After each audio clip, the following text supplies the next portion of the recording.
tous, j'espère que vous vous portez tous bien. Alors, aujourd'hui, je voudrais vous partager quelques réflexions que je me suis faites sur la vie par rapport au comportement des êtres humains qui gravitent autour de nous. Alors, il faut dire que lorsqu'il faut parler des êtres humains, il y a beaucoup de choses à dire. Les terriens sont des êtres vraiment très complexes. Alors, un des vices que j'ai remarqué chez les terriens, je pense que vous aussi vous l'aurez remarqué, c'est la jalousie. La jalousie, ce vice. Parfois tu réfléchis à certaines situations, tu te dis que mais c'est quand même incroyable comment les gens peuvent penser. Il y a des gens qui t'envient parfois pour des choses que tu as. Parfois elles sont même très petites. Mais les personnes sont là, elles se disent que non, tu as eu ça parce que peut-être tu es juste chanceuse, parce que tu es née peut-être avec une cuillère en or dans la bouche. Alors que même quand tu es née avec une cuillère en or dans la bouche, si tu ne la tiens pas bien dans ta bouche, elle va tomber. Donc, les gens très souvent n'imaginent pas comment il a fallu lutter, comment il a fallu crapahuter sur des terrains inhospitaliers de la vie, comme dit un célèbre influenceur. Parfois, vous êtes là, vous souffrez pour arriver à un objectif, pour atteindre un rêve, pour pouvoir réaliser certaines choses que vous vous êtes fixées. Lorsque vous y parvenez, les gens se disent que les gens ne voient pas vos souffrances. En fait, quand vous êtes là, dans votre chambre, ou bien dans votre coin, en train de manger la mer, en train d'avaler du sable, en train de manger le pain avec l'eau sucrée, parce que les choses sont difficiles. Personne n'est là pour voir. Personne ne se rend compte que on ne peut arriver qu'à une certaine fin, qu'à un certain objectif, que par preuve d'endurance, que par preuve de persévérance, que lorsqu'on se décide vraiment à y arriver. Et lorsqu'on parle souvent, les gens disent que non, comme je disais avant, que c'est juste à cause de la chance, c'est juste à cause de ceci. Parfois, il faut écouter 50 vidéos de motivation en boucle pour se fortifier un mental. Ça, les gens ne le voient pas. Parfois, il faut se faire violence. Il faut aller au-delà de ses émotions, au-delà de ses sentiments. Parfois, il faut sortir dans le froid. Parfois, il faut affronter les terrains glissants, la pluie, la boue, les éclaboussures par les voitures, lorsqu'on va arriver à un rêve. Alors moi, je dis, la chance dont les gens parlent souvent, la chance n'en vient que à ceux qui l'attirent. La chance vient, en fait, c'est un processus, en fait. C'est un processus qui part d'un travail acharné, une volonté de faire, qui part d'une certaine rigueur qu'il faut avoir pour attirer la chance à soi. Parce que si quelqu'un est assis dans son canapé, si c'est même son canapé, et ça c'est encore notre sujet. Si quelqu'un est assis là dans son canapé, dans son fauteuil, en train de regarder la télé, ou bien en train de rêvasser, tu ne vas pas arriver à ton objectif. Mon ami, tu ne vas pas arriver, même si tu réfléchis, même si tu empruntes une dizaine, 2 dizaines, des centaines, même si tu fantasmes comment, tu ne vas jamais y arriver. La chance, c'est quelque chose, c'est un processus, comme j'ai dit plus tôt.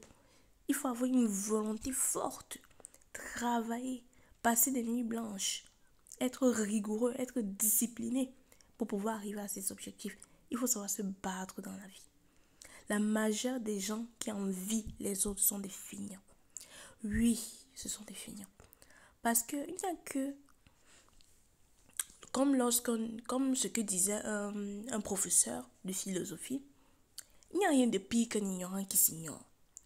Si tu es feignant et que tu te regardes dans la glace, que tu te regardes dans le miroir et tu te dis que oui, je reconnais ma feignantise, je reconnais ma condition de feignant, mais je décide que je veux changer ça. Je décide que non, je ne peux plus continuer comme ça. Tu examines ton cœur. Comme le dit si bien la parole, veille sur ton cœur plus que toute autre chose. Si tu examines ton cœur et que tu te dis que non, je vais changer de mindset, tu confesses à toi-même, tu t'humilies devant toi-même, tu dis que ok, Je reconnais que vraiment, je n'ai pas toujours bien pensé. J'ai été feignant, que moi-même j'ai envié telle personne. Alors que, est-ce que c'est la magie? Est-ce que c'est la magie? Même parfois, les gens disent que, oh, la magie ou bien quoi. Non. Même dans la magie, là, on ne prend pas les gens qui sont bêtes. On ne prend pas les gens qui ne font rien. Donc, ce n'est pas la magie. Moi aussi, je peux y arriver. Tu décides de libérer ton cœur et d'acquérir un mindset de champion. Donc, c'est ça qu'il faut faire en premier. S'examiner d'abord et décider. La décision est très très importante. Sans décision ferme d'entre vous, on ne peut pas arriver à un objectif. La deuxième chose que je tiens particulièrement à préciser, c'est que nous tous en tant que terriens, on a déjà envié les gens. On a déjà jalousé des personnes. Et le problème crucial en fait, n'est même pas le fait d'avoir éprouvé ce sentiment. Parce que ce sentiment-là, tant qu'il est passager, on peut se gifler soi-même en se disant que, hey, j'ai qu'à penser comme ça là, il faut que ça sorte de moi, il faut que j'arrête ça. Je dois penser, je dois avoir de bonnes pensées, je dois avoir une bonne morale. Parce qu'il faut savoir avoir une morale et s'enquérir de ses valeurs. Donc, tu peux avoir ce sentiment passager là, mais après tu te dis que ok, ça suffit, je ne vais plus penser à ça. Je dois me, comment dire, je dois me redimensionner, bien me refocaliser sur les vraies choses. Le vrai problème et le premier problème de la jalousie, c'est lorsque ça devient chronique. Lorsque la jalousie possède déjà l'âme de quelqu'un. C'est-à-dire, ça omnibule tes pensées. Ça t'envahit. Tu n'arrives plus à penser de manière logique, de manière objective. Ça envahit ton âme, ça envahit tes nerfs, tes os, ton sang. C'est comme si ça te possède seulement. C'est là que vient le premier problème parce que là, c'est un venin très mortel. Donc, lorsque tu n'arrives plus à penser vraiment de manière objective et que tu ne te focalises que sur oh, pourquoi est-ce que lui il a ça et pas moi? Pourquoi est-ce qu'il est ceci et pas moi? Pourquoi il est populaire et pas moi?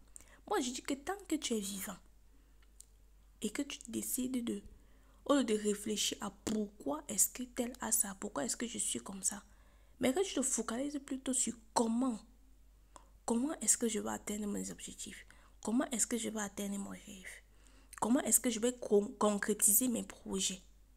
Là, tu cesses d'envier les gens. Là, tu décides que, ok, je n'aurai plus ces sentiments-là et je vais me focaliser. Ce qu'on appelle la loi de la focalisation. Je te focalise sur un objectif et tu le découpes en plus petits, c'est-à-dire en plus petits objectifs à atteindre. Journalier, hebdomadaire, mensuel, trimestriel, semestriel, annuel.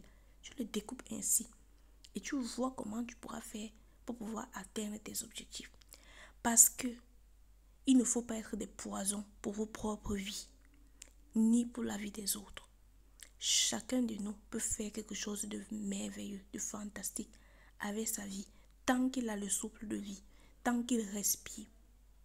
Et je vais le dire en anglais. You can make a masterpiece from your life, even from the ruins of your life. Vous pouvez faire un chef-d'œuvre de votre vie, même avec les ruines de votre vie. Donc, la première étape, vraiment pour sortir de ce tourbillon, de ce cercle vicieux et mortel qu'est la jalousie, c'est d'examiner votre cœur. Examinez-vous, humiliez-vous, reconnaissez vos erreurs et décidez de changer.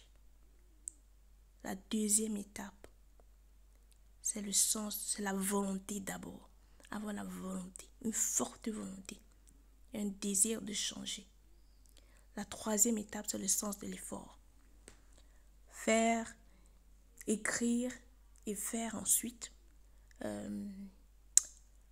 oui, il faut se faire un programme, un plan, voilà, pour atteindre ces objectifs que vous aurez, vos objectifs que vous aurez découpés en plus petits objectifs à atteindre et y mettre des deadlines, des dates limites et vous efforcer chaque jour. C'est-à-dire que même si aujourd'hui tu n'as pas réussi à atteindre tel objectif, si tu te dis par exemple que je veux m'améliorer, je veux, peut-être améliorer mon anglais, je dois apprendre 30 nouveaux mots chaque jour. Même si aujourd'hui tu n'en as appris qu'un seul, ce n'est pas grave. Tu te bats, tu vois ce qui n'a pas marché pour que demain, tu puisses apprendre 5 mots de plus. Et ainsi de suite, arriver à tes objectifs peut-être de 30 mots de plus en anglais chaque jour. Donc, il faut faire cet effort-là et être rigoureux lorsqu'on fait les efforts. La troisième étape, bon, pas la troisième étape, je peux dire le troisième point. Après la volonté et le sens de l'effort, c'est la persévérance.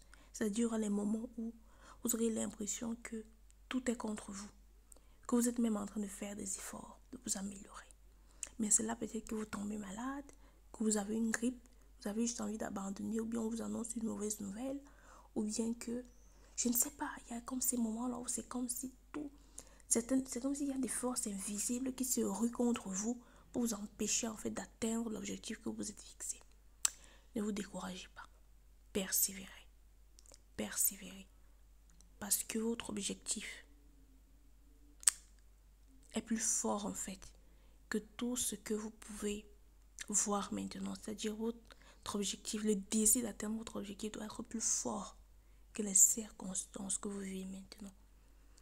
Et ce que vous deviendrez, ce que vous voulez obtenir, vous l'obtiendrez et vous serez fiers de vous.